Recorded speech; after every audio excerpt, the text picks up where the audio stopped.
Ladies and gentlemen, welcome back to another episode of the GFreak Speaks podcast, episode number 46. We are joined by Andrew DUCKY AMOS. I hope I got that right. Fingers crossed. But welcome to the podcast, my man. I just wanted to say before we get into it, though, that this podcast is brought to you by absolutely nobody. So if you want to sponsor the podcast, hit me up, slide into the DMs, get a sponsor. Come on, be the first sponsor, okay? The first person that I asked to have a sponsorship, I would do it for $50 for one episode. It just feels so good when you could say, yeah, someone got behind this. Just don't need to know actually the logistics or anything. It's like, yeah, I'm going to start small. I will start small and go big. But if you want to sponsor the podcast, hit me up. And it's also found on all audio platforms and YouTube. But Ducky, how you doing, man? Welcome to the podcast. Yeah, look, thanks for having me on, Jacko. Like I've been pretty busy as per usual with my job, just a lot of reportage and, interviewing, talking to people and looking forward to, I guess, sharing, a little bit of insight into what I do in the esports realm with you today. Fantastic. The gift of the gab, mate. It doesn't stop. Always talking, bro. Always talking. You ever get a sore voice? Look, I'm very grateful for the fact that I don't have to do this on camera very often. I'm very much used to typing to people and like messaging in that way. I like to do all of my interviews like face to face. If I can get on Discord call with someone or if I can get into a Zoom meeting with someone, it's always better than like doing it over email. Yep. And I've had interviews that have gone for like over an hour. And those are always the more fun ones where you can like really get into the nuts and bolts of a person and their background and why they do what they do and why they love what they do. Yep. That's always really enjoyable. But the good thing is I don't actually really need to open my mouth for most times. Like, I could just be silent for a week and it's totally fine because everything is just over text. That is ridiculous. So you have email threads interviewing people on emails? Yeah, I mean, it's a pretty common way of doing things. Right. As a little bit of background to myself, I am an esports journalist and I've been a journalist full stop for 6 years. I've been in esports and gaming for 4.5. And so with that comes a lot of, talking to people. And you will reach out to managers and agency people and talents themselves or pro players and all those kinds of people. And sometimes they'll be able to give you, 10 minutes here or there, and that's really fun. Or sometimes, flick me through 5 questions on email. I get to them within the week. And you kind of have to juggle both of those things. Yeah. And, some people like the email because they can get the answers checked by PR, and that's kind of like, cool. I do prefer speaking to you because it's kind of fun. And you also get more interesting answers that way. But yeah, it is a wide field, and it does require... I have a fair bit in my toolkit to get it all done. It gives me a different perspective about how those things are now conducted, about emails, and it does make sense though, because everyone, like I guess in our field together in esports, we share the fact that these people that we're dealing with and that we want to hear news from are game developers, publishers, big people in the space with the check marks and whatnot, and they really have to be careful with what they say. So the email stuff definitely does make sense, but that's an insight for me. And I'm sure that people listening right now, they'd be like, whoa, okay, conducting, I guess, not really podcast, but like quickie questions on the emails. It's quite interesting. Yeah. It's a different perspective. It's also like a time zone thing as well. Like, that's true. I'm based in Australia. It's so hard to get in contact with guys over in the States. If I'm interviewing like a game developer in the States, right, I'll typically be getting on call with them at midnight my time, just to make their working hours. Yep. So it is a little bit of an ease of accessing when you're in Australia. So like I said, would always prefer to do it over Discord call. If I could have this conversation like I'm having you right now with every single person I interview, it'd be so much better than what I have to do for work. But we make do, and at the end of the day, it all kind of goes into an article nicely prepared for someone to read. And as long as someone gets a kick out of reading it, they learn something, they hear an interesting story. That's all that matters at the end of the day. Absolutely.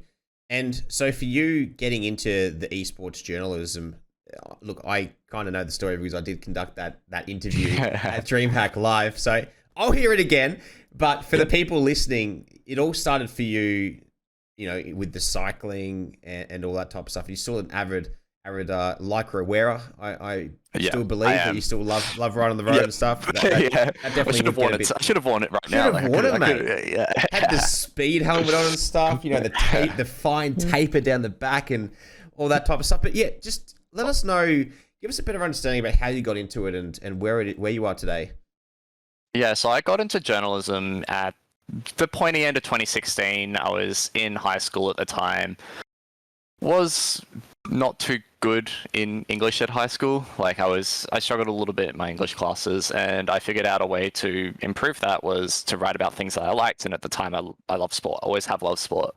And I was really into road cycling. And through that, I started up a blog called The Cycling Raven. And I just spewed my thoughts on the internet about cycling. I spoke to some professional riders. I went to events around WA and Australia. And I really got my foothold and interest in storytelling through that. I kind of let it go to the wayside when I went to university in 2017, and I kind of missed it. I did an event at the end of 2017 called the Tour of Margaret River, and I was there and working on a law assignment, and I was like, I kind of miss journalism. I should probably go back into this. And so I swapped back into journalism for 2018 as part of my university degree. I joined Snowball Esports that same year from an invite from Reese Perry, one of the founders of the website. And from there, that's how it kind of catapulted me into where I am today. I think when you think about it, 4.5 years ago, looking at about 4,000 articles between then and now in the gaming space, written for a bunch of different publications. Now I'm full-time as an editor at DEXERTO, helping train new writers as well, pushing into new content fields. And I've always been like very invested in gaming. I've got the tattoos to show it, and I didn't see those because you're wearing a blazer. That is new to me. Yeah. Okay. Yeah, so I've got the full League of Legends sleeve right here. Okay, so, it's all happening. Yeah, been playing League for 12, going on 13 years since beta. Yeah. So you kind of like it. It's not really like a favorite game of yours, but yeah, it's okay. Yeah, it's a love-hate relationship, right? That's fair enough. Yeah. And so I started writing about that a little bit, but mostly I covered Overwatch to start off with because no one was talking about it, and there was a few Australian players that were good, and I went to high school with. So they made really easy interview subjects. There you go. And that's how I warmed up into the field. And since then, I've written about basically any game under the sun, spoken to a bunch of developers, broken out into the streaming space as well, especially with VTubing, and so virtual YouTubers, and that kind of trend that started up in 2020, although it predates that. And that's, all part of the parcel of what we do in esports journalism is, through my job, it's very hard to just be very hyper-specific on one game. You can be successful by being hyper-specific on one game, and there's journalists that have done that. Liz Richardson at .esports made Overwatch her thing. Does it amazingly. George Geddes does Valorant. I could have done that with League, but I couldn't be someone like Travis Gafford or Ashley Kung, because they obviously came very much earlier in. They had the clout, to put it easily, and they could make it that hyper focused. So I took the fact that I enjoy watching any esport as long as it's competitive. I always say this to people: is I've never played a game of PUBG in my life, but PUBG esports is one of my favorite things to watch. And I took that and just kind of became a jack of all trades. And then when I moved into DEXERTO, that became a jack of all trades in gaming journalism and streaming entertainment as well. There it is. I love that. It's such a great story, and you mentioned Perry and I guess Isaac as well, both are at Snowball Esports and whatnot. Yep. Tell me, give me a bit of an expand on Snowball Esports for me a bit, and tell me a bit about them. Yeah, so Snowball Esports is the homegrown Oceanic esports publication. Started up in 2017. I hope I got that right. Fact check. With look.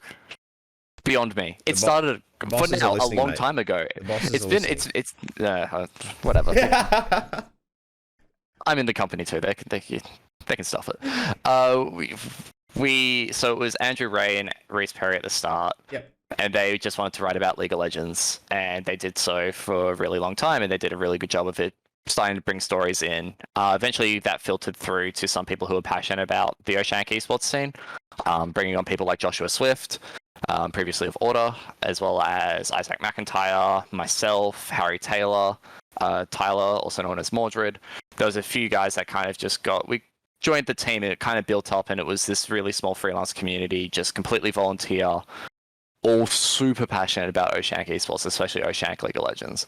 And from there, it was kind of just the seed that was planted. Was like we cover Oceanic League of Legends. We did the interviews here and there. We did power rankings and predictions. It was like, where could we go from there? And me being myself, I was like, I want to write about other games. So that's how I got into Overwatch.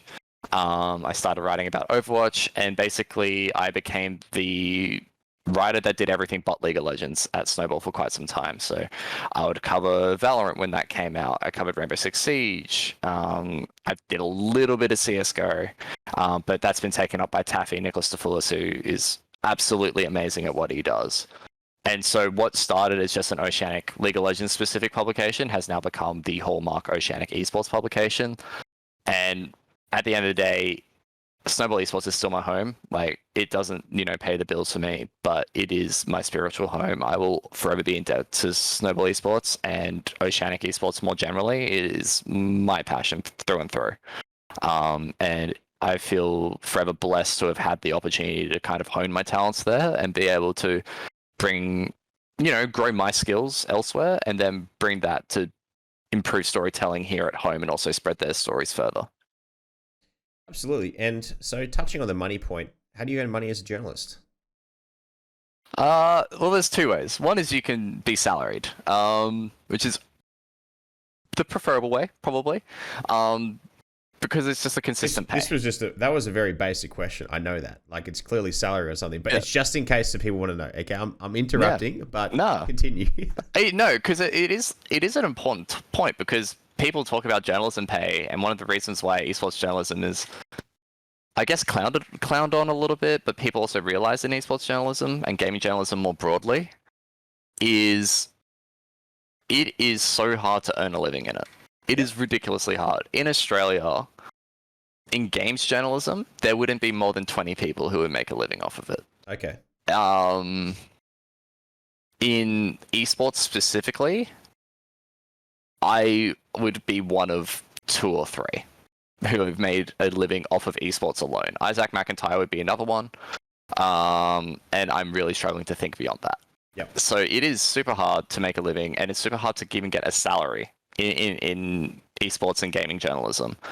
And it's kind of important to convolute those two things together, because they are so heavily intertwined, and what was gaming journalism has kind of branched out into different spheres. And while people kind of come from esports journalism and they are very hyper passionate about esports, the industry has moved them towards consolidating their skills and covering online culture more generally. Yep. So streaming entertainment and esports and gaming are all kind of intertwined in that. Drama. Yeah, drama. Always drama. Everyone loves drama. Ooh. Yeah. Look at Keemstar, man. That's why he's so big. Oh God, don't mention that man's name.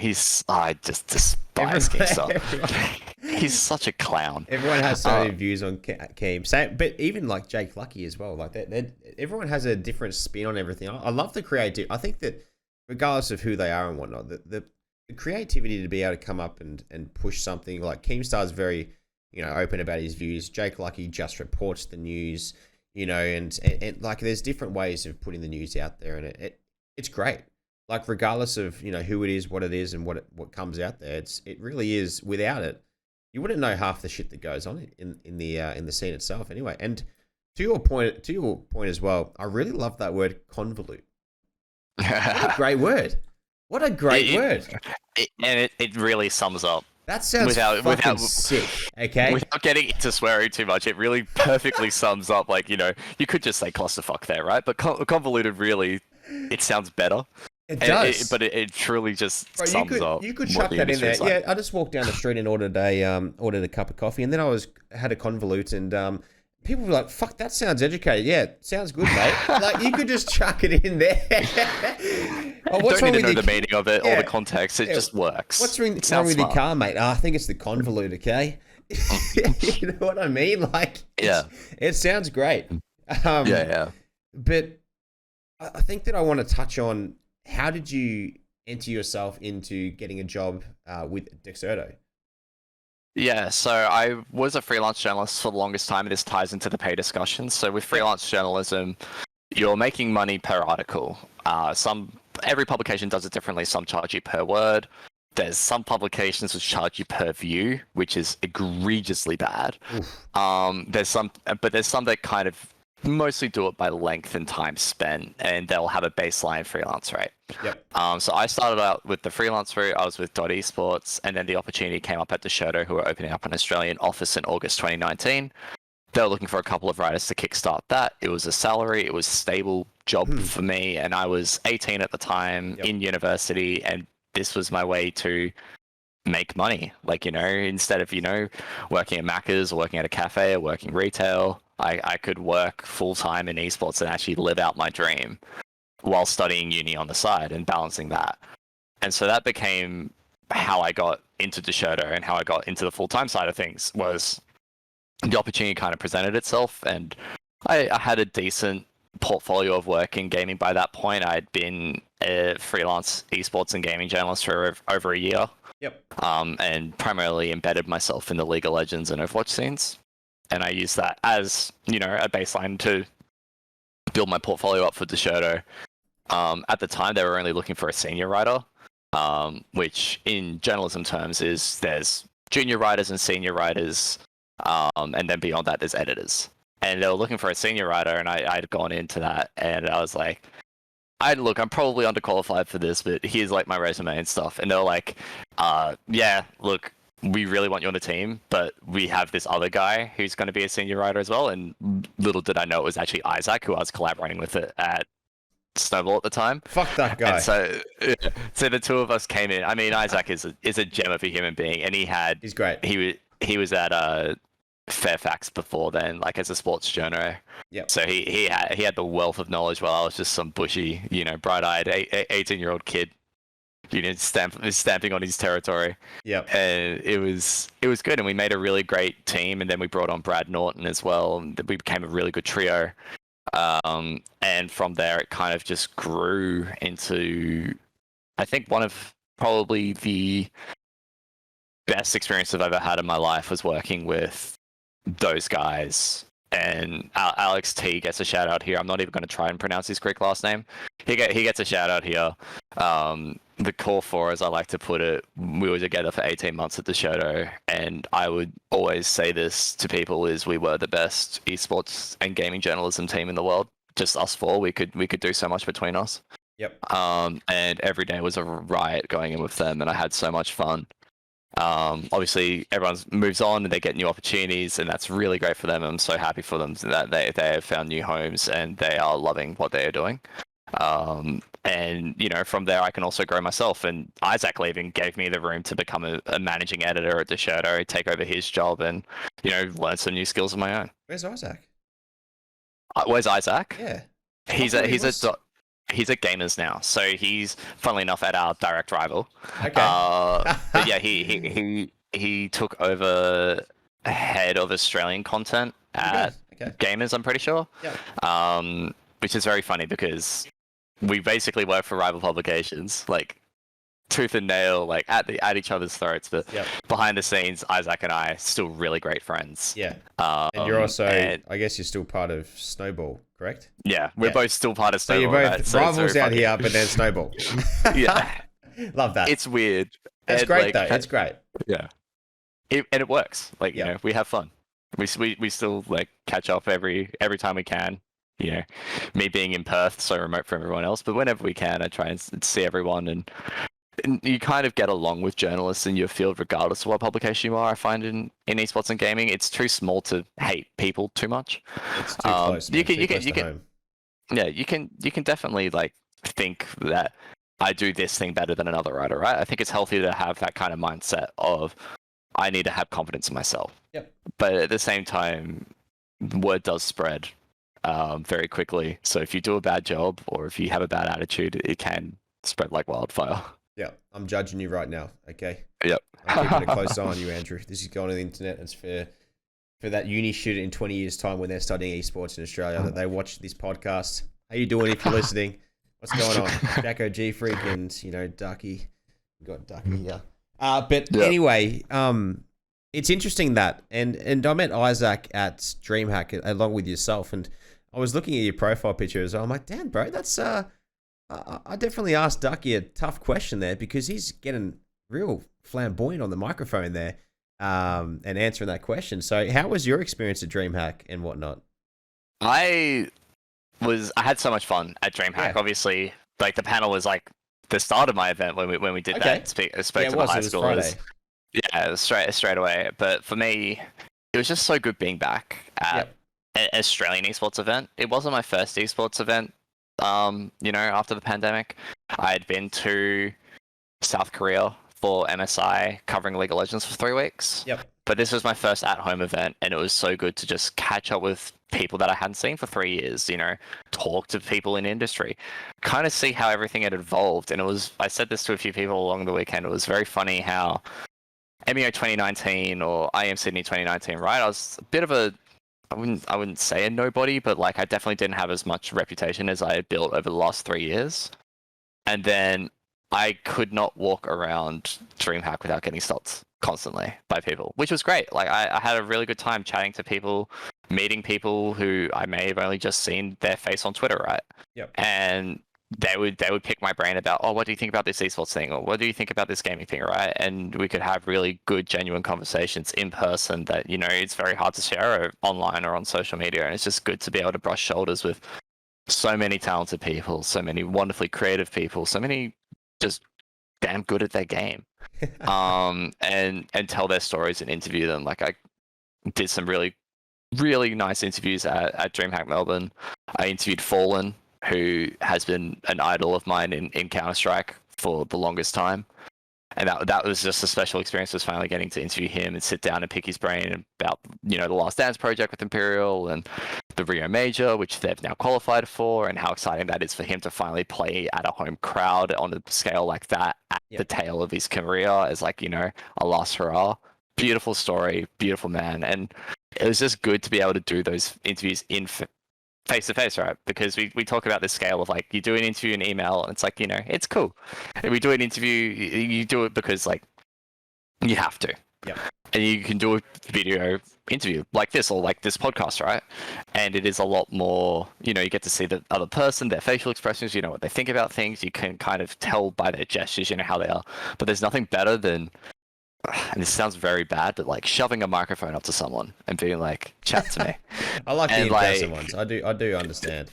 Yeah, it just feels so much better. Like you can actually see their full like body movements and their expressions and their face to face, and it feels just that much more personal. Yep. And it puts so much more emphasis on it for me, and just makes it.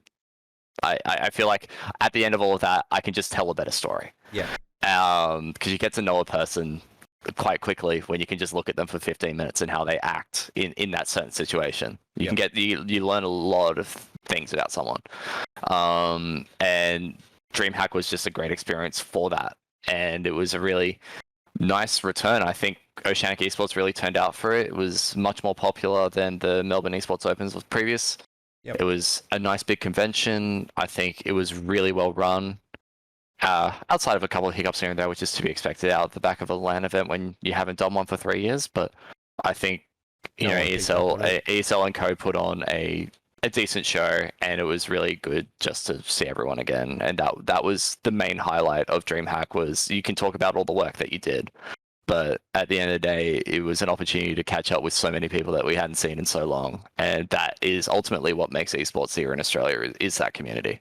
Absolutely, man. And it's really special that there was numbers. There was a sheer force of numbers, especially over a Father's Day weekend. I think personally, I would host it on a different weekend just to see an experiment if it does bring more numbers, because dads are more prone to probably stay in, maybe. Who knows? Or it works the other way. Let's spoil dad by going on Father's Day. It works both ways, but it's difficult to judge. It's also like they've probably booked this in advance, right? Or there's been scheduling issues with like sport and concerts, and right, like when you're booking an event at Rod Laver and Margaret Court Arena, you have a lot of things you have to juggle between concerts and sport, and even things like footy finals weekend. Like footy finals were on this weekend, whereas their previous MEOs, so MEO 2018 and 2019, I think were basically purposely booked off of footy finals weekends so that the Melbourne sports precinct was a little bit quieter. And then so for this one to be on during finals weekend, and then obviously you're kind of juggling with the scheduling of when do the tournaments finish for these seasons. Like if we're going to have League of Legends at the event, then it has to be at a reasonable enough time for them to qualify for Worlds. So, it has to be in that late August, early September time period. And then you have to look at the CSGO calendar if you're going to bring CSGO back. It's like, well, where can we fit a minor in? Yep. So there's a lot of considerations beyond just like, yeah, maybe it's a bit unfortunate that it fell on Father's Day weekend, but it's at the same time of you can only get so many boxes ticked, right? If you could get every box ticked, it would be perfect. But you just have to go for the one that ticks most of the boxes. Yeah, it's kind of like a stars align perfect moment with that, bringing one of these events to life. And I would hate to be Ben Green, okay? That man being a product owner of that event itself would be stressed out of his mind. He was running around and, Jacko, how are you? Yeah, okay, bye. And all that type of stuff. Like, it was very quick, very brief. And that's great. The man's working hard. And I think that him, Nick Vanzetti, I believe Josh Inman was behind most of it as well. They can all sit back and whoever else I haven't mentioned that I may not be familiar with, they can sit back and be like, fuck, we've broken records for ticket sales for all these events with a brand new type of event, which is being DreamHack. It went extremely well. We're very impressed. And it's going to be happening again next year and bigger. And it just only builds because as those kids grow up, those iPad babies, as you call them, then the talent's coming through and there's more talent that's going to be competing, more friends. It's made more streamlined. It's advertised more. There was barely any regular commercial advertisements for, I guess, normal people that don't play games. I guess you could categorize them as that. But I mean, I wouldn't know. Yeah. A, I'm not in Melbourne, and B, I don't follow anything outside of my little circles. So, Didn't see much. Didn't see much, Ducky, but it was great. It was great to see the community. It was, for me personally, it was an unbelievable weekend for the opportunity that I was given. I'm forever grateful for doing the stage hosting thing at Margaret Court, and then doing the hosting at Centerpiece in character and hyping up the crowd and literally, like how you were saying, people were stopping you, people were stopping me, but even more at PAX because after they were like, oh, DreamHack guy and all that type of stuff. It was insane, and I was doing the same thing at PAX as well for HyperX. But what was the best question that someone asked you at DreamHack? Because you said that a lot of people asked you and pulled you up a fair few times and asked you some questions. Out of all the questions you were asked, what was the best one, and what was your answer to that? If you can kind of think of one on the spot right now whilst I'll give you one. It's probably not the best question that I was asked, but I think it's probably the most meaningful, right? Okay. We spoke at one of the student studies panels speaking about getting a career in esports and working in esports. After that panel, I spoke to one of the schools that came by. They were just having lunch, and I interviewed them for an article that I was writing about DreamHack returning and how student stay panned out and the future generation and what the future looks like for this. And I was speaking to a couple of the teachers, and it wasn't so much a question, but it was the conversation of like this: how did I get into esports? What opportunities are there? What are the pathways beyond just playing? And I could talk to them about it, and I could give them like a little bit more of a deeper insight than what we could give on the panel to my specific job, and I could point them in the direction of, if you like doing this kind of thing, this is how you can do it in esports, or if you have a specific affinity for this kind of game, these are the kind of opportunities that are out there for you. And so I thought it was just really nice to have those conversations again with, I hate using this word, but stakeholders who aren't endemic to the esports scene. It's really nice chatting to teachers and parents and people who aren't just under 34 and under gamers about what makes this community so special, why people should take notice of it, why people should ultimately care about it. And they can like it or not. Like, at the end of the day, not everyone likes sport, not everyone has to like gaming. Like, we don't have to please everyone in this industry, but I think it is healthy to have at least an appreciation for the work that goes into it, and also at least a slight bit of understanding of why people get into it and the best elements of that. So that was definitely the conversation, and I guess the questions that kind of provoked me the most across that weekend was just talking to the people who wouldn't otherwise take a second glance at esports and gaming and giving them a little bit of insight as to why they should. It's quite interesting. A lot of children and teenagers, and I guess I guess it's a general boy thing as well, that when they're coming up and they're playing a lot of games, they cop a lot of heat from the parents and even I guess possibly teachers, because the teachers say, oh, you know, young Jack is failing his classes. Why is that? And the parents immediately pin it on the gaming and whatnot. I understand that, but also, let's say that your kid was playing piano 4 hours a night. Well, you'd be quite impressed. So it kind of goes both ways. Or like, you know, playing, like running out and playing footy, like, you know, most nights of the week. Like, I can speak from that from personal experience. Was growing up through high school, I played very high level football here in Perth. Like, I was playing Waffle Development Squad with the Subiaco Lions, and there was times I played huge. So I was playing development squad at Waffle level. Didn't play Colts or anything, but was in the line of making Colts, and I was playing football at my peak. I was playing 8 times a week. Yep. And there are only 7 days in a week, so there was days where I was playing multiple times a day. It's crazy, man. It's crazy. Yeah. Like when you're young, I can make that balance work. Yeah. But you know, people would praise you for that as a kid, because it's like, oh, your physical activity and whatnot. It's like, so if you put that level of dedication and effort into something like gaming, like that would be frowned upon. And yes, everything in moderation, right?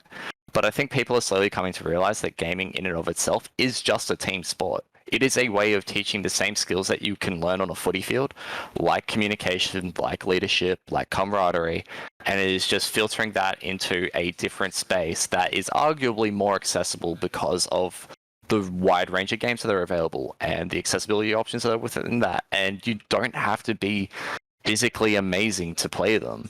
And yes, I will preface this with always that physical activity is always an important thing.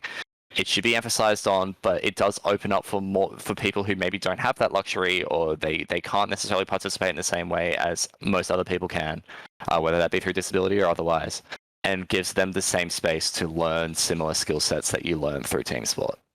Absolutely. And back to your point as well with playing sport like 8 times a week. It's funny when you look back at it now. I'm not really familiar. I think you're about my age, 25-ish.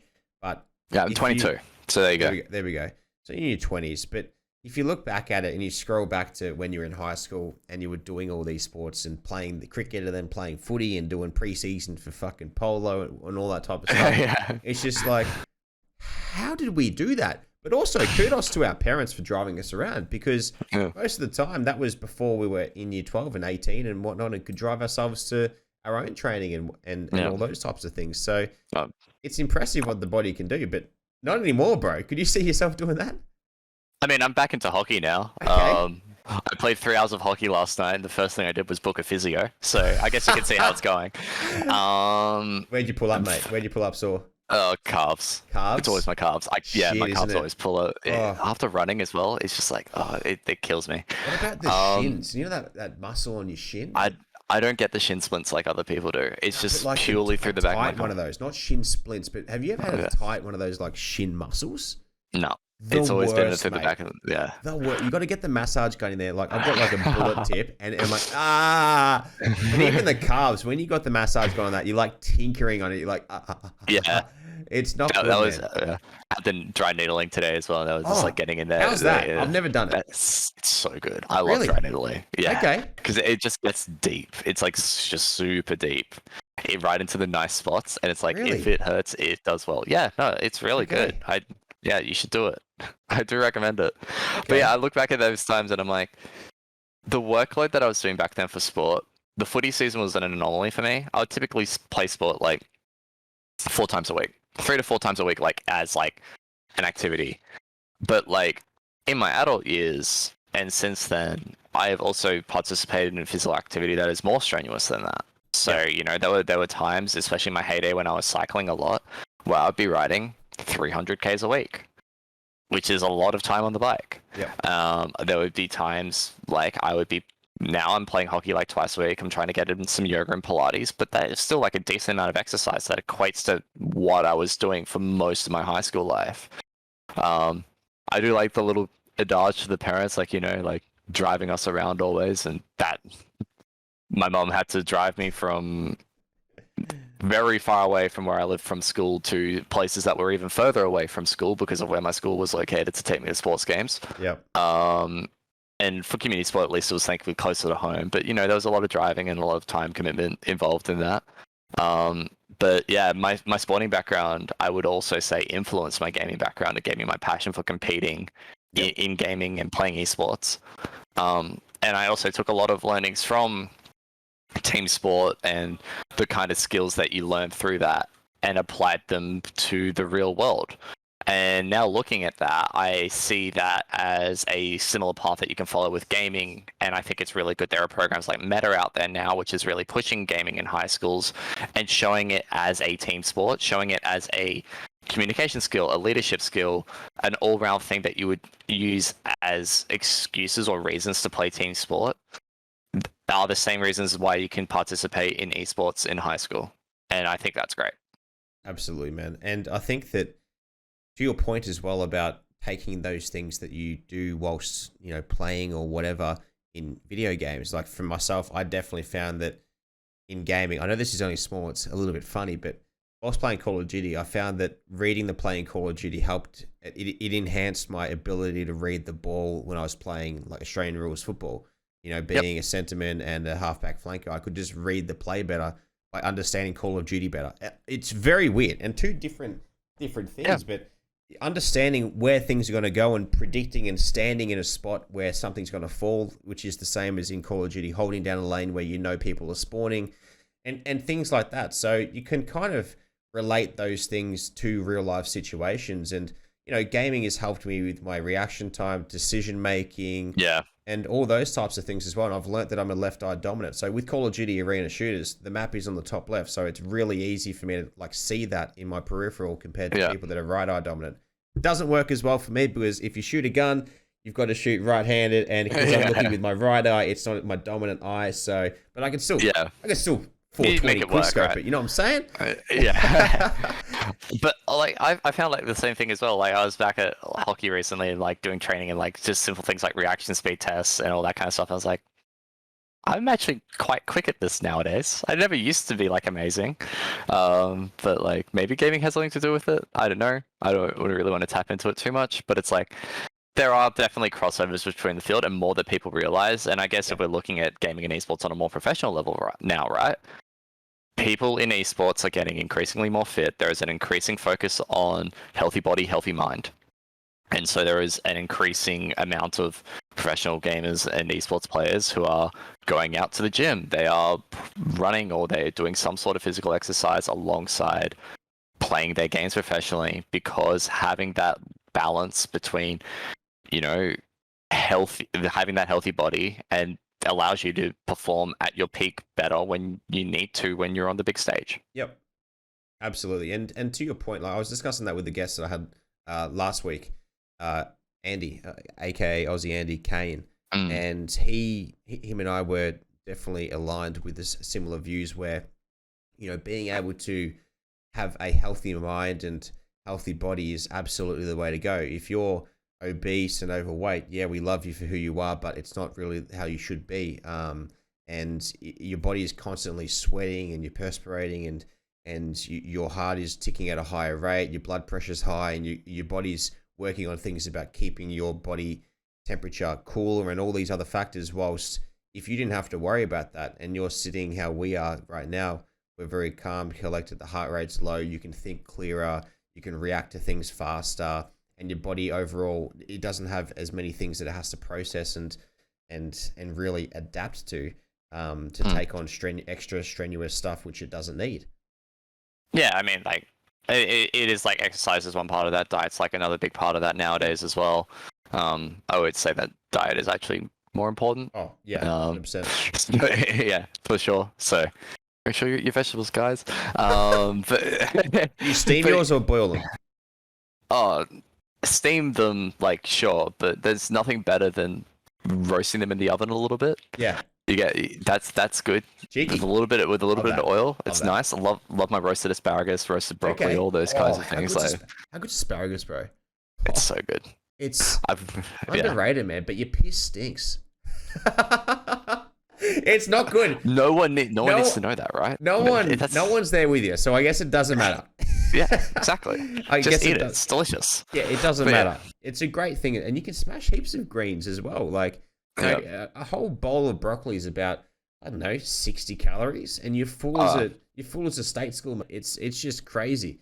Yeah, Um, I it's don't do the nuts. math or the calorie counting like that. I'm just like, I get an adequate amount of everything, and if Yep. I get the adequate amount, it works for me. Like, Oh, there we for go. other people, obviously, different strokes for different folks, right? Like, Yeah. it's just completely however you go about it that makes it work for you. But it's definitely something worth like something that I've made a very conscious effort of in the last probably 2 years. Oof. Okay. Uh, was like what I was feeding myself, and I mean, I've always loved cooking, so it was like very easy Oh, for me to love just that, mate. Love that.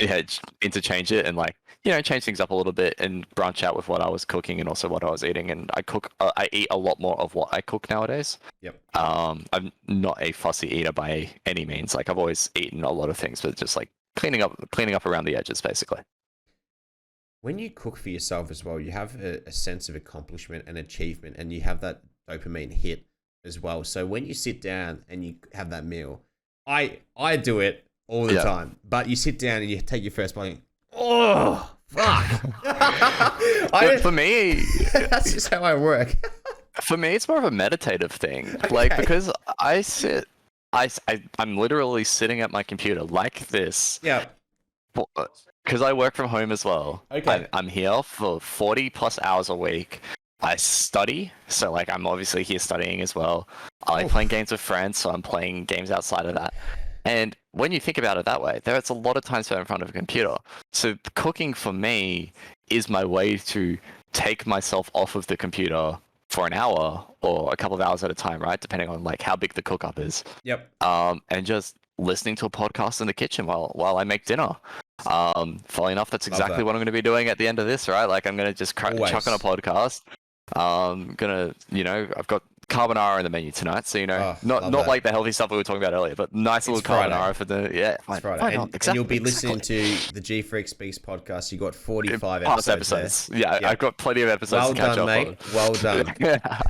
But for me, it's very much like it's become like a meditative experience, and Yep. I love cooking for that reason. And I also make delicious food, so that's a nice add-on on top of that. I feel you, man. I'm exactly the same. It's kind of like Yep. the think tank with, the shower when you're taking a dump, or just before you're laying in bed in the dark, looking up at the ceiling, or literally cooking. It's kind of the time when you're thinking and you're taking in your podcast. I do the exact same, bro.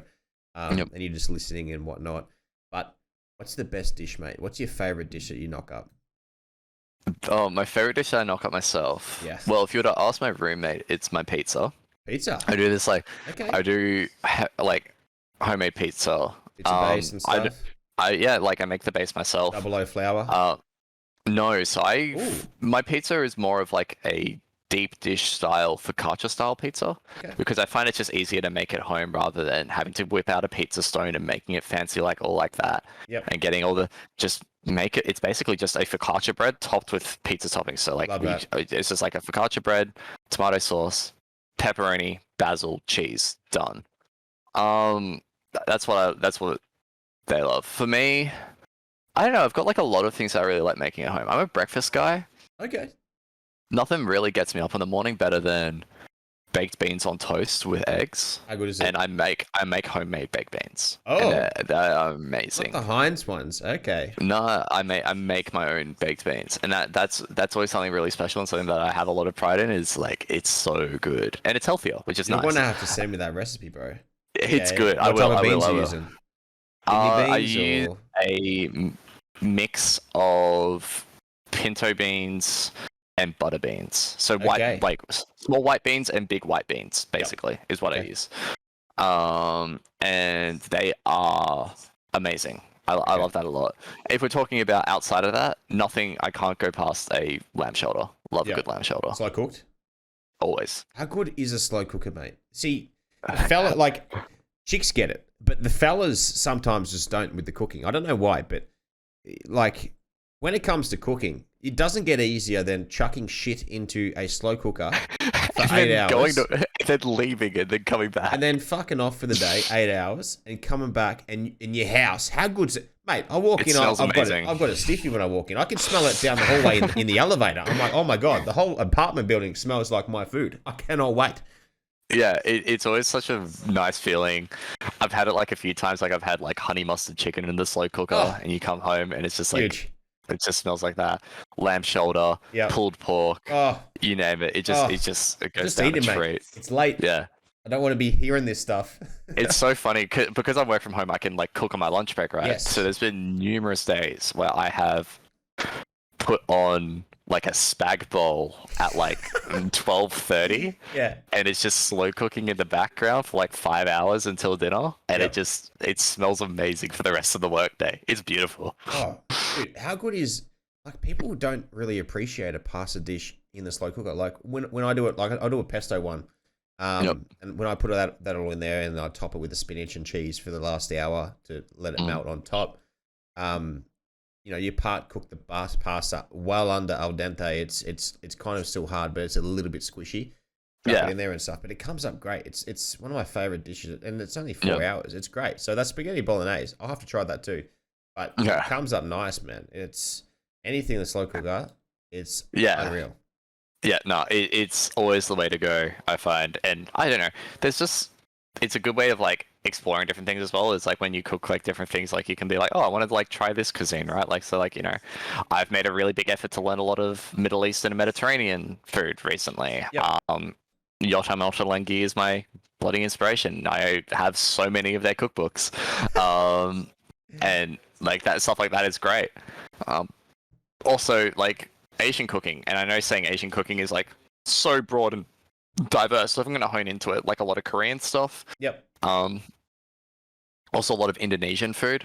I used to be able to speak a bit more Bahasa than I can now, but I definitely want to get back into speaking Bahasa.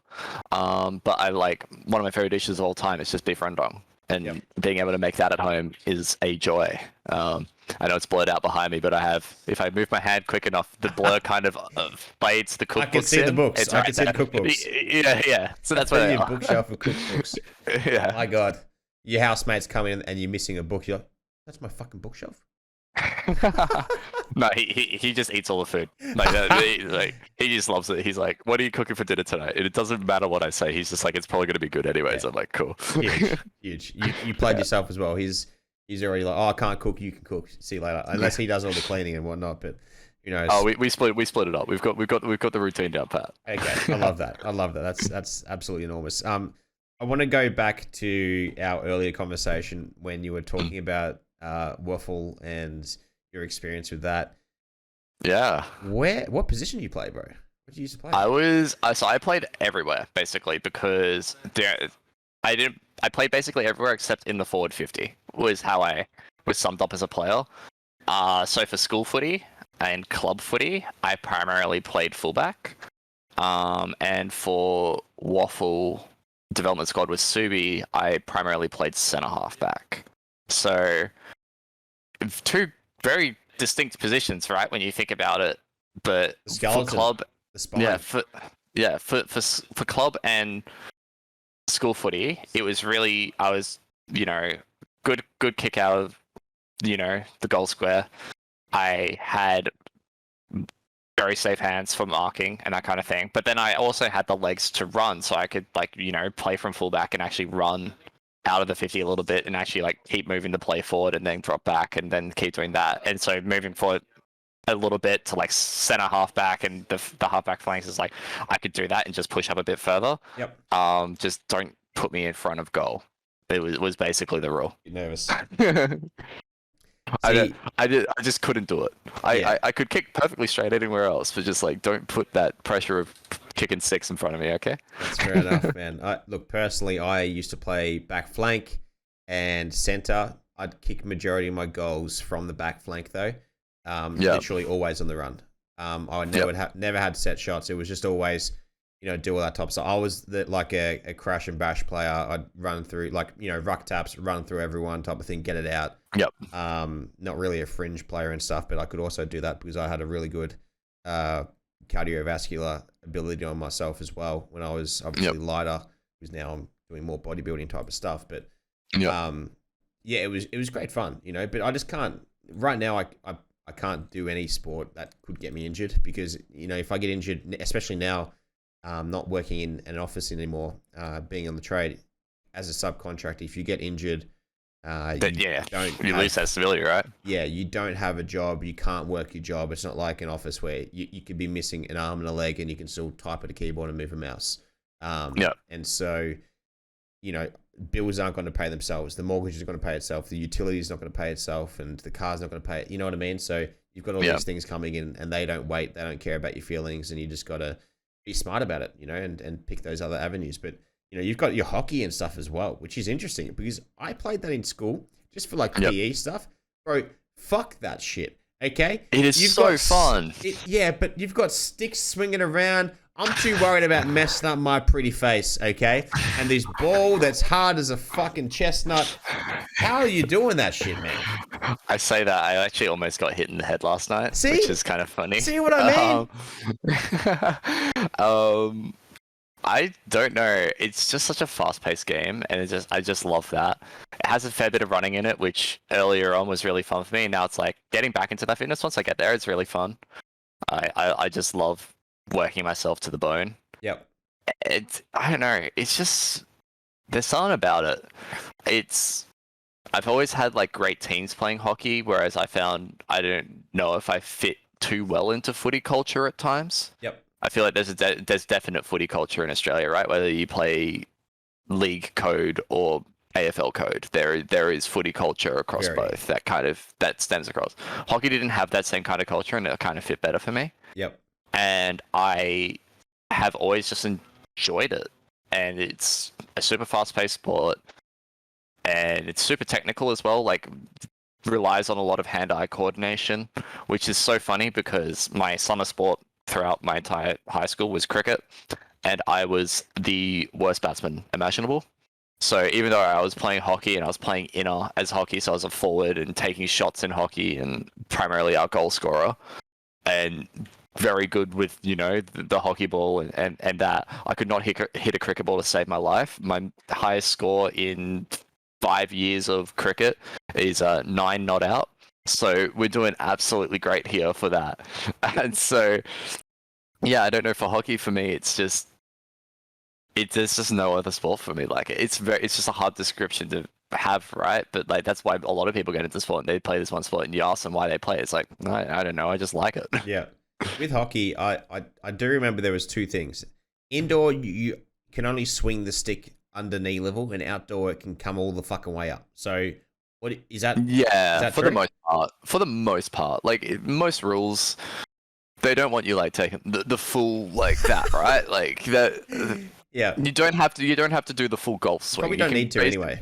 No, half like waist height is about as high as you'd go for the most part, and that does work a bit higher than waist. And there's a bunch of different rules in terms of like how you can hit the ball, so you don't use the back of your stick. Like there's tomahawks, so you come in from the side and you like smack it like that, and that's how you get like nice air and quick. And that's almost how I got hit in the face last night.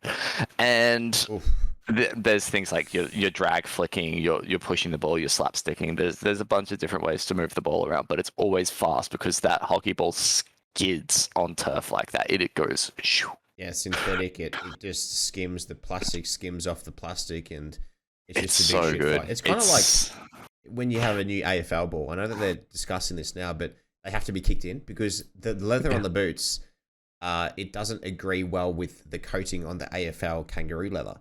And so it's like your on the Sharons. Yeah. Yeah. Which is insane. But it's kind of crazy as well that you've gone from a non-scoring position in football, keep that man away from the effing goals, to now put that man in front of the goals with a stick. Yes. I don't know. I don't know why it panned out that way. I could still kick goals in footy, and I did, but like I was a lot more confident as a forward on a hockey field. And I look back at like everything else, it's so rare for me to play that kind of way. Because I even look at like esports, right? And this is very funny parallels. Across all of the esports that I play, right? I typically play support. Like I don't play like a very carry heavy position. I typically play a more supportive position, picking up the team with engages, or playing a more supportive utility role, right? Yep. Hockey is the one sport where I kind of threw all of that out the window, and I could just be the aggressive Andrew that I always wanted to be inside, apparently. So there we go. Maybe it goes back to primal times, okay? Someone in the primal days was really good with a club and somehow you're good with a club too. You know, caveman, club, happy You days. you put a stick in my hand, and I just become a different person. Yeah, It's basically you start thumping your chest and doing hoo hoo hoo and all that type of stuff. A bit of chest hair pops out, and we've got a different Andrew Ducky. Yeah, pretty much. I love that, man. That's exactly how it works. Absolutely, bro. How, dude? I'm so spewing about how the Chiefs boys went over at league. It was a shock to me, man. It wasn't a shock to me, to be honest. Yeah, you probably know more about it than I do, but yeah, I was. It is always disheartening, right? Yeah. Like, I'll always say this about the region, and people can hold me to account for this because I have tweets on Twitter where I say these things, right? And I definitely generated some conversation off the back of that. But for the group that we were given, it was the best possible group that we could have had, right? Yep. However, Oceania as a region in League of Legends specifically is very far behind the pack right now. And so even though that we are sending historically the best team that has performed really, like, historically one of the best teams that we have ever sent, quote unquote, based off manpower, a team that had the components of what I believe to be the most successful team that has ever competed internationally for Oceania, which was the Legacy 2020 roster. Yep. And putting them back onto the stage and expecting them to do well is a really good idea on paper, but you look at how much the League of Legends scene has changed over the last year, 2 years even, with the OPL being moved out and Riot OC being moved out and the LCO being implemented.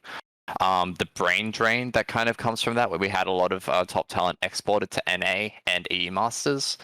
The general competition of the league being incredibly low, where you've got the Chiefs who are having to practice against players who are diamond and ranked as professional players.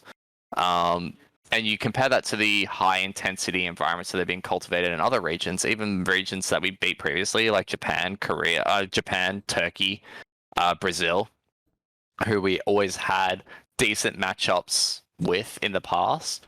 And we just can't keep up nowadays because the infrastructure just isn't there. We don't have a feeding of talent from the second division into the first division like every other region does with academy rosters, right? We haven't had an OCS in 3 years. The university scene and the amateur scene put on by institutions like Southern Society and Avalanche Esports is the best way to get that promotion, but it's not an official pathway, and teams don't have a benefit in investing in it aside from being able to find cheap players to replace the players who got burnt out from the previous season playing for, a Big Mac meal a week, basically. Yeah. So the ecosystem just isn't there, and even though the players themselves are quite talented in their own right domestically, the region itself is so far behind everyone else internationally that OC should come to expect that if we don't come last in League of Legends specifically, this conversation is good around, it's an achievement. Yep. How do you think that we would counter something like that? Now, I know that the easy answer would be, well, it's a hard answer because, you'd fund them to live there and all that type of stuff, but what do you do? I mean, the easiest answer everyone's going to give is like, just get more money, just get more VC funding. Yeah. Like, it can't be that hard, right? Yep. Like, as time and time again has shown, esports in Oceania is not a sustainable business venture, and as a result, people won't invest in it. However, there are ways to utilize the resources that we currently have with interested parties to leverage that position better. I will always, for League of Legends in Oceania, petition for the re-implementation of a secondary division on a more official level. We need to bring back something like the OCS that is tied towards player development, that gives players a clear pathway where they can play League of Legends in their high schools with meta, which they do. And if they're good enough to go out of high school straight into the ecosystem, great. If not, they come and play an intervarsity level. I've played intervarsity League of Legends for 6 years. It is insanely competitive. And the top teams in intervarsity League of Legends would give at least the top 5 teams in the LCO a run for their money. And they would definitely be better, quote unquote, than 6th to 8th. Okay. There is an insane level of competition within the intervarsity scene, and some of the players themselves have gone from intervarsity to LCO. But there needs to be some sort of incentivization to invest in local talent and give them a proper pathway to succeed and grow, and that only comes back when something like the OCS returns. So I long for the return of a developmental league, an academy league, a feeder league, because that is the best chance Oceania has of thriving. Because when you look at it holistically, right now, for professional League of Legends in Oceania, we have less than 50 pro players, because we have 8 teams in the top flight. Each team can have a maximum of 10 players. And outside of Gravitas, most teams have about... Oh, Gravitas of last year, no longer in the league, right? With Bliss buying their spot. Yep. Each team had 6 players, basically. And so you've got a very tiny roster of players compared to overseas when you look at the... I mean, you can't compare NA with OCE, right? It's apples and oranges, but there is more than 1,000 players in their professional ecosystem. If you want to compare something that's a little bit closer, you look at someone like Japan. Japan at least has hundreds of players in their ecosystem. Oceania had less than 50. Like, we need to up that somewhat in the ecosystem, and they don't all need to be... This is going to sound really controversial, but in Oceania, they don't all need to be paid. But there needs to be professional structures in place and a willingness to invest in them. And I do believe they should be paid for their efforts, but it's a cyclical thing, right? Yeah. To get to financial stability and to get to financial growth, you have to put in a good product, right? But the good product needs that financial stability and financial growth and the investment. And so we're in the reverse paradox now, where there's no investment, so there's no product. But we need just that initial investment into the product that can re-inspire the region again. Yep. And promote itself as, if all of our players are going to go overseas anyways and play for North American teams, at least make sure we can keep making more players to play overseas. Yeah. Yeah, otherwise it just dries up and you don't have competition to practice against, and you kind of shoot yourself in the foot and whatnot. Which is what's happened over the last 2 years. Correct. Out of curiosity, how much does an LCO spot cost? Well, if we're going off of the metrics of the Bliss purchase, I think that was in the realms of high 5 figures, low 6 figures. So that's the kind of range that we're looking at for a purchase 80 of a to slot like 90k that. to buy an LCO spot, roughly. Yeah, I think that's about what the price for a slot was for Bliss's slot in particular with Gravitas. Yep. But the thing is all that's kind of behind. We don't know for a fact that every LCO slot is going to cost that much. That might have just been how much they got for that sale. Okay. It could be more. I doubt it. It could be less. I would probably say so. But I wouldn't expect it to be more than 100k. Yep. Okay. Understandable. Did you see that recently that, well, it's kind of not too recent, but a couple weeks ago, the Optic Valorant team, which placed second at Worlds, didn't get invited back to the Valorant franchising, yeah. And they bought the most views, and they had one of the greatest teams that probably really should have won Worlds. I mean, why? That Optic versus Loud rivalry was such a huge thing storylines wise for Valorant in 2022. Was they were like, why didn't they get? I mean, I don't get it. I don't get it. I think the Valorant ecosystem is very interesting. I will put it that way. I think the franchising that they have done, while I like the Super League style system, where they've just got this very high top tier of the 30 best teams across the world in these 3 Super Leagues, it historically goes against the grain of esports. The closest thing that we've seen to something like that is the Overwatch League or CDL. But where you've got this one high-tier global competition with a very select few franchises and a very select few teams. And obviously, the distinguishing factor of the Valorant franchising to CDL and Overwatch League is the franchises are existing teams rather than Blizzard making teams and giving them regions and people buying up those slots. Yep. In terms of ownership groups, etc. They get to brand the team, but the team, Dallas Fuel is not branded Envy. It is branded Dallas Fuel. Yep. So that's an interesting dynamic there. We have to wait and see how it works out next year, right? And it's a shame that there are teams that have missed out, like Optic, who definitely had a merit for franchising. But at the same time, the one thing that inspires me about Valorant's ecosystem for next year is they are putting a very heavy focus on their tier 1.5. So the tier directly below franchising level without being tier 2. And they're very heavily incentivizing and investing in that side of things to make a more sustainable product for people who couldn't make franchising, but they really want to get invested in Valorant. Well, here are opportunities for you to push forward with that. And I want to see how that all pans out, because I actually have a lot of cautious optimism about it. As far as esports plans go, it's as good as the Halo roadmap that was painted at the start, at the end of last year. The Halo esports roadmap that they put out for year 1 was amazing. Oh, execution terrible.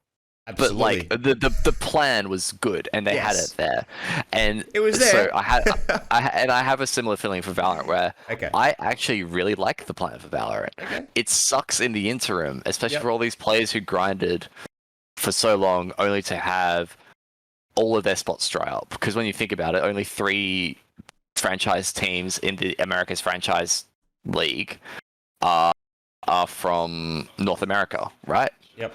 Oh no, 3 or 4. I can't quite remember like the exact breakdown, right? But it's like that because they're sharing it with LATAM, they're sharing it with Brazil, and that kind of thing.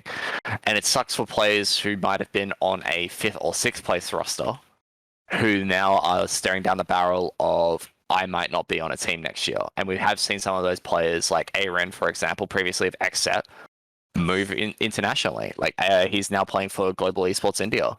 Yep. Alongside Runsky, who is the one Oceanic player in the Valorant ecosystem confirmed for next year. And so it sucks for them. But I think for the health of the scene, and I think once it all gets established and the kinks get ironed out, I think Riot has actually cottoned onto something really good there. I hope so. It's just, look, I'm a massive Greenwall fan, and it pisses me the fuck off. Like, for them to make that decision, they would have already have decided that was happening prior to them winning. Prior to them placing second. Like so things. I mean, could have won. Things would have. Yeah, I mean, but like that's always like a risk, right?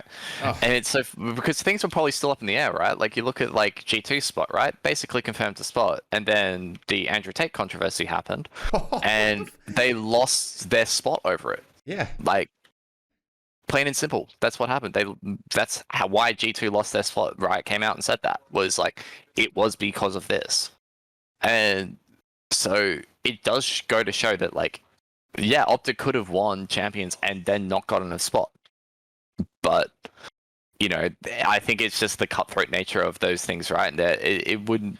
It's a very extreme example, but it's not an isolated example of something similar happening. It's probably just the biggest scale of it that we have seen. Yeah. I'm heartbroken for the fellas. I don't know where Ye ended up signing, because I know that he had an announcement, but I didn't see where he signed to. But I was just spewing for him, because I'm like, we're so close. Another year, and they could have definitely gone the distance. But it's just like, it's killing me. He joined Cloud9, who was one of the NA orgs who got franchising. Yeah. I just had to look that up. There we go. Because I remember seeing the same thing. But yeah, he's like, you know, probably the best player of this year, right, in Valorant. And his team just poof. Yeah. And they wanted to stay together too. They weren't going to disband. Yeah. And this is very rare. It's like you said, it happens, but not to this scale. Like, you know, Optic brought in all those views and extra viewership. It brought me into Valorant. I don't watch Valorant, but because it's the green wall, I watch it. Now I won't anymore. I mean, like you know, that's a very real thing where you have like very marketable franchises like G2 Esports, like Optic, like FaZe Clan, who have such huge branding. Yeah, like they have huge branding in the Western audience, right?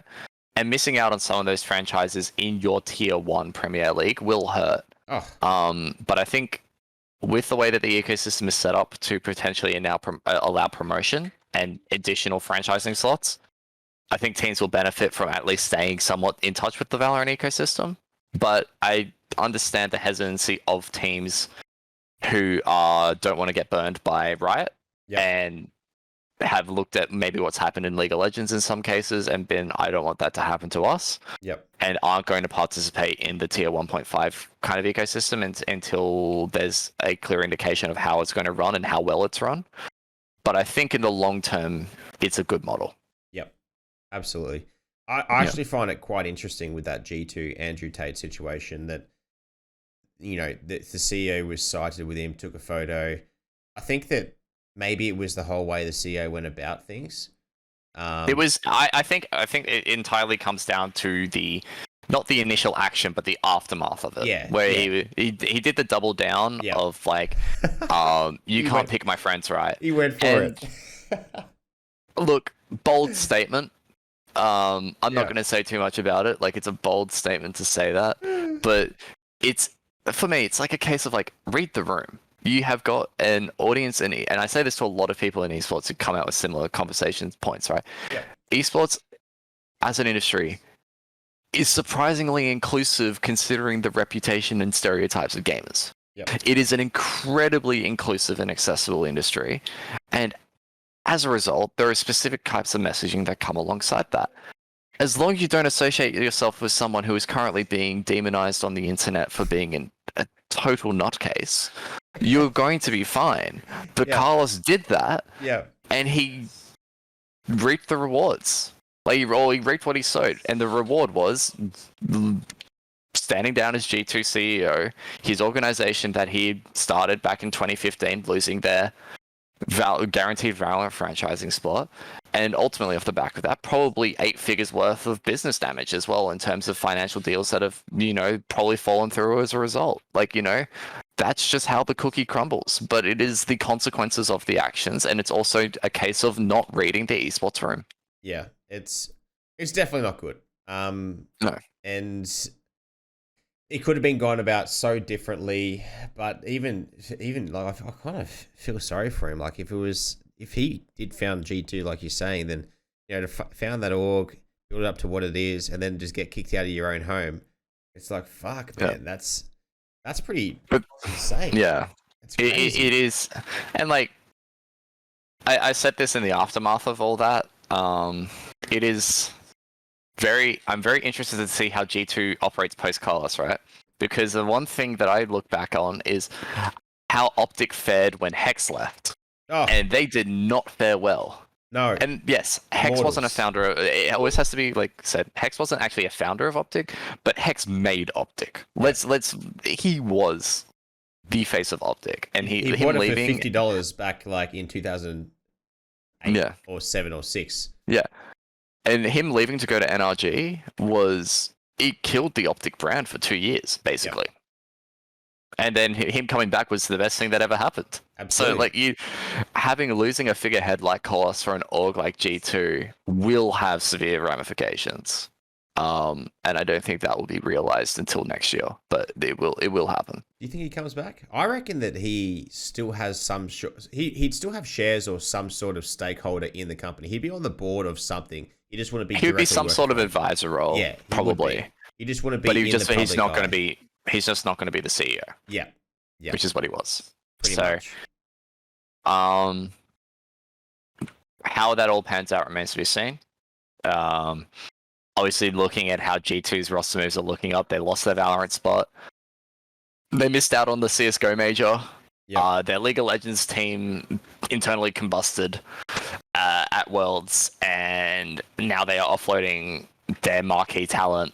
And a lot of outside looking in factors don't bode well for them, but at the same time, it is G2, and they are historically one of the most successful esports orgs of all time. Yep. And so they'll find some sort of footing, but there's definitely damage that has been done. Yeah, and even like the way you could also look at it is that they kind of wanted him gone to a degree, because unless who knows how the decision was made, but they possibly wanted him gone. The people that were just below him, because then they could take over their position, and it's pretty cutthroat to a degree. I mean, it's probably pressure internally and externally, right? Yeah, like. I mean, I don't 100% want to speak about this, but it's a closer personal experience to us, right? And I feel like it probably would give an idea of what happened inside G2, but is more personal experience. So if some people saw the DEXERTO tweet recently about Adriana Chetnich at TwitchCon,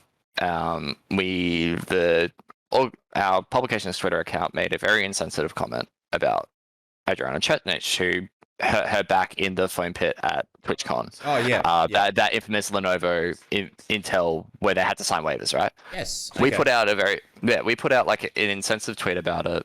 It was deleted hours later. And there was internal accountability held for that, and that accountability came from above and below. Okay. So, there would be internal pressures on someone at G2 who would then, for Carlos, right? There would be pressure from directors and investors, and there would be pressures from the social media guys who are having to deal with the fallout of it. There would be pressure from everyone, players who don't have values aligning with that, staff who don't have values aligning with that. Yep. And so the pressure coming from both ways when you're losing your grip on the social side of things, so you're losing your social standing, which is typically from lower, and you're losing your financial standing, which is typically from higher. Yep. That kind of causes a decision like that. And will the community absolve them of things? Maybe.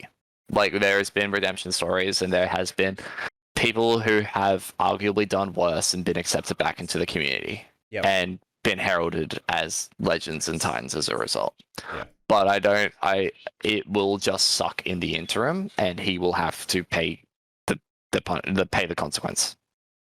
Andrew Tate probably would have just given him salary and said, "That's okay." Andrew Tate probably doesn't even know his name. Let's even add that onto the fact. Andrew Tate probably doesn't even know Carlos's name. Possibly. And Carlos has burnt a lot of bridges off of a 15-second Twitter clip followed up by a 150-character tweet talking about friendships. I love how you have that nailed down by 150 characters and all that type of shit. You have definitely researched into this, you absolute journalist nerd. I love that. I love that. I mean, I love quantifying things in that way because it kind of shows you the hilarity of it all and the absurdity of it at times. It's like, one person blew themselves up over 280 characters on Twitter. It's like, it adds a little bit more emphasis of how can you ruin such a good thing in such a little amount of word of time. You really fucking overanalyze that, that's for sure. It's good fun. I had a great time this podcast. It was a different podcast. It was very kickback. And it had a different vibe to it because you're, I believe, my first journalist. So it went in a different direction, and it was a great direction as well. I had a great time, and I hope you did too. I'm glad. I had a ball. Yeah, just chatting shop is what I love doing. Yeah, and we're at an hour and 18 minutes already.